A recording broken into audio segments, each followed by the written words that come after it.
If I see a black pilot, I'm going to be like, boy, I hope he's qualified. Because of DEI, it begs the question when you see a black pilot, you wonder, you say, I hope they are qualified. If I'm dealing with somebody in customer service who's a moronic black woman, I wonder, is she there because of her excellence? No one cared when it was, just kind of paper shufflers or even engineers. But now when it's like, wait, hold on a second. You're going to remove my appendix and you're a black lesbian. Thomas Sowell and Justice Clarence Thomas are far better black role models to celebrate than Martin Luther King, period. Holy day, Martin Luther King Jr. Day. And we said some things today, and we challenged some of the primary doctrine that is running modernity. If you disagree with our take on MLK, just listen to this episode. Because I dare to question somebody who I consider to be a false idol of the modern cult of anti-racism. This guy is not worthy of a national holiday. He is not worthy of godlike status. In fact, I think it's really hard. As a black nationalist, I stand on the principle of self-defense. We have the right to protect ourselves by any means necessary if our lives are under any kind of threat. For decades, figures like Charlie Kirk have positioned themselves as entitled fearmongers, pushing low-level reactionary arguments and trying to paint black people as villains while ignoring real violence of white supremacy. His rhetoric slandered the black community, distorted history, and weaponized victimhood to keep my community down. So obviously, we should reject that narrative. And I see through it and will always stand strong in the face of it. So I normally would say that white supremacist ideology has infected this country, but honestly, it hasn't, because it's always been here. Historians will say that this country was founded when in reality it was colonized.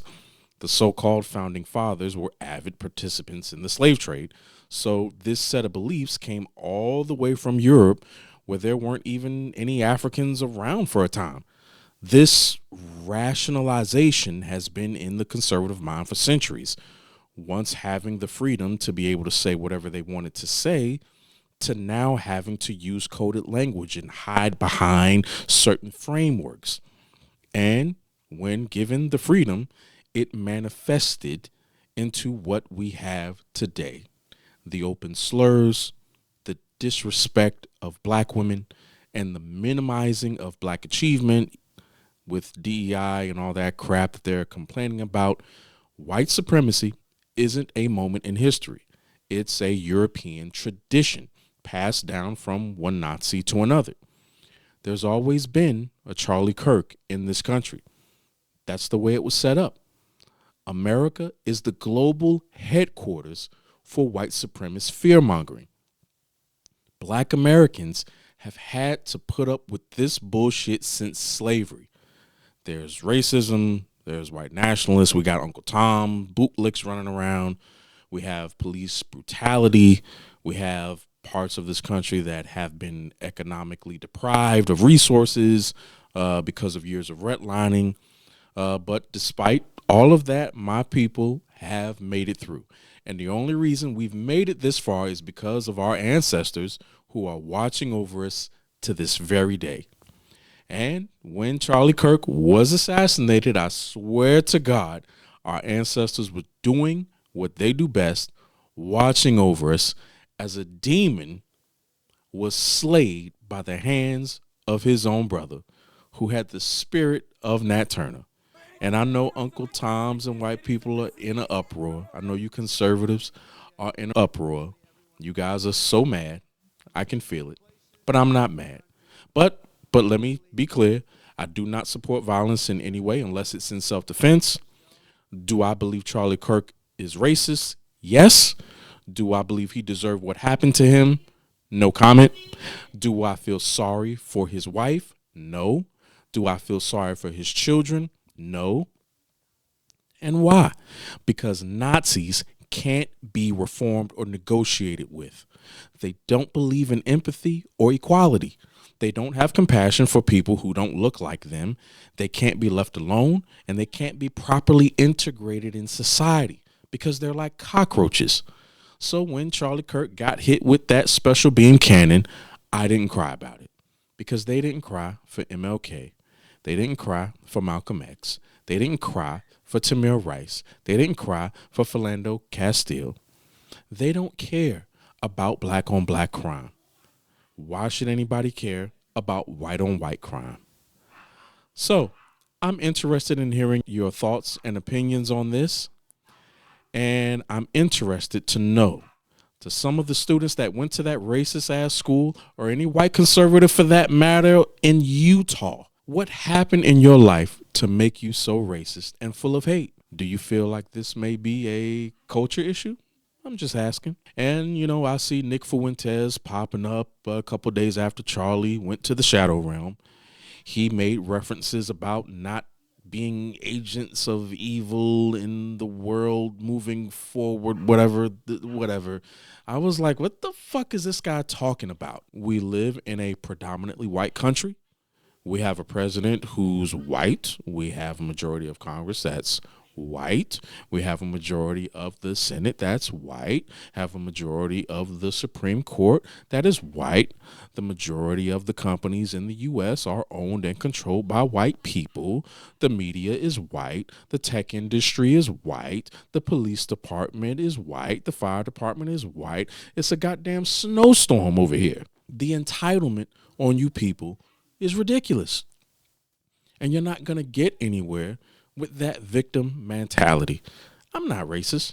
I'm just saying you guys need to pull yourself up by the bootstraps. When Martin Luther King had been shot, the city just boom, just like that. People started running the street and things just exploded.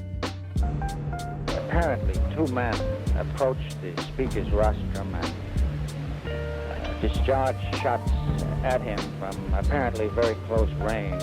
Yes, I turned around quickly, and the next thing I saw was Malcolm falling back in a dead faint.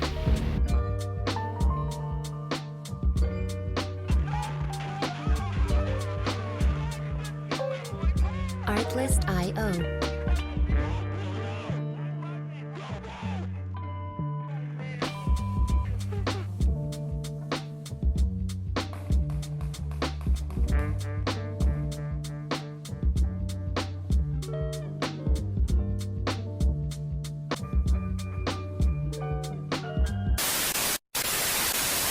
I'm not here to be insulting, but I will speak with the same coldness that white conservatives showed when Breonna Taylor was murdered in her own home. The truth is, I don't know what I feel, because when we die, there are no prayers. There's no national mourning. There's no candlelit stadium ceremonies. Our lives are dismissed as disposable. Our deaths are rationalized. Our humanity is completely ignored. I raise this not out of spite or anything, but as a message to my people and to white conservatives as well. A nation that's birthed in blood and built on hate isn't going to stand forever. Empires rot from within, and America will implode under the very circumstances and hypocrisy it unleashed on the world. I know what it means to grieve. I lost both of my parents to cancer when I was really young. My relatives at the time meant well, but they couldn't love me the way my parents did. That void never healed. So, yes, I understand anger. I understand hurt and pain. I understand loss. But here's what I don't understand. Why is all your compassion always conditional? If you call yourself Christian, why isn't everyone deserving of God's love? Why do calls for peace only echo when it's one of your own? Where are your voices when a black person is killed? Were their deaths somehow justified? Were they unworthy of respect because you decided they weren't righteous enough? And I'll say it plainly, to be honest. I'll say this. Religion and every theology that can be tied to a book, whether Protestant, Catholic, Islam, or otherwise, has been one of the most destructive forces in U.S. history. It has sanctioned every major atrocity, the transatlantic slave trade, the Crusades, slavery, Jim Crow, the Holocaust, and now the U.S. support for Israel's war on Gaza is partially responsible for that as well. These are just used as weapons. So I ask you, do white conservatives believe in peace? Do you believe in compromise? Because what I see is selective empathy, a grief that only counts when the skin is white. Now, I won't deny the black community definitely has issues. It has its struggles, but those struggles don't exist in a vacuum. They're fueled by a system that has always hated us.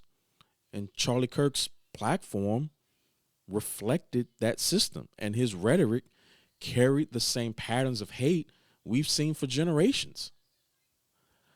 Einstein once said, "We cannot solve our problems with the same thinking we used when we created them." So if white supremacy continues to shape your moral politics, your morality, and your faith, it won't just destroy my community, it'll eat away at your soul.